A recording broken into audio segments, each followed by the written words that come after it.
चलिए यहाँ पे है क्वेश्चन दूसरे का तीसरा क्वेश्चन एक्सरसाइज 2.3 का है और इसमें भी सेम वही चीज है कि इस वाले से इस वाले में भागा देके बताना है कि क्या ये गुणनखंड है या नहीं। गुणनखंड का है, शून्य का है, कुछ भी का है, हमको शेष जीरो लाना होता है।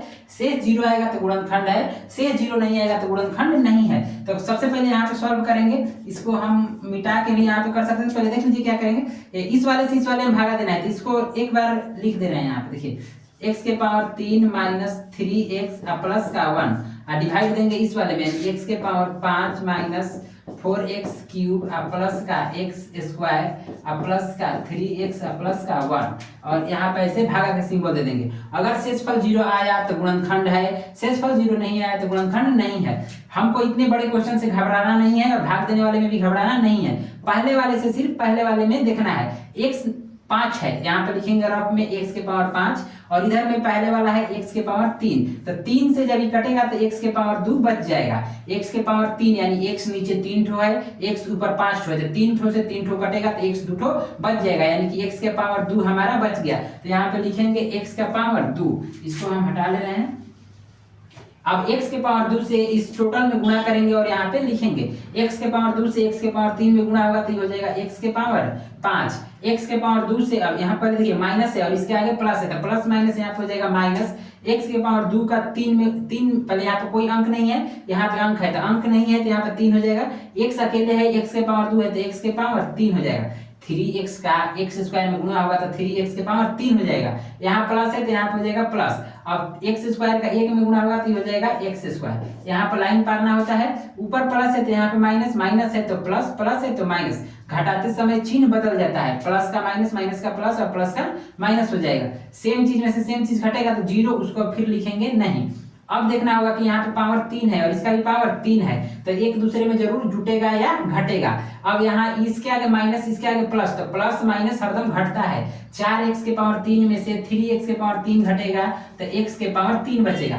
4 वो x के पावर 3 है, उसमें से 3 तो हट जाएगा तो 1 बच जाएगा, तो 1 नहीं लिखा जाता है। और x के पावर 3 है तो x के पावर 3।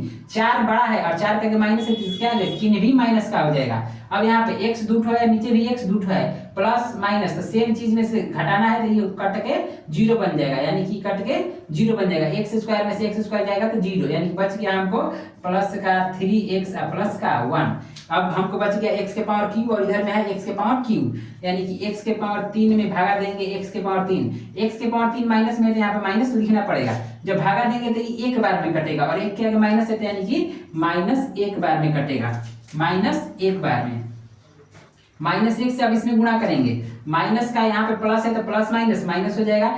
1 से x क्यूब में गुणा होगा तो x क्यूब हो जाएगा और माइनस का माइनस में गुणा होगा तो हो जाएगा प्लस, और 1 का 3 में होगा तो 3x बन जाएगा। और 1 यहाँ पे प्लस है और यहाँ पे माइनस है तो ये हो जाएगा माइनस, और 1 का 1 में गुणा होगा तो ये 1 बन जाएगा। लाइन पारेंगे, माइनस है तो प्लस लिखेंगे, प्लस है तो माइनस लिखेंगे, माइनस है तो प्लस लिखेंगे। सेम चीज माइनस में और सेम चीज प्लस में तो कट के जीरो बन जाएगा। इस वाले सिंबल को अब नहीं देखना होता है, लेकिन यहीं पे रहेगा।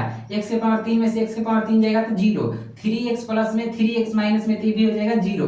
लेकिन यहाँ पे 1 है प्लस में और 1 है प्लस में, दोनों प्लस नहीं है तो ये जुट के 2 बन जाएगा। तो हमारा शेषफल हो गया 2, शेषफल जीरो नहीं है तो लिखेंगे चूंकि भाग देने पर शेषफल जीरो नहीं हुआ, शेषफल जीरो नहीं हुआ, इसलिए यह गुणनखंड नहीं होगा।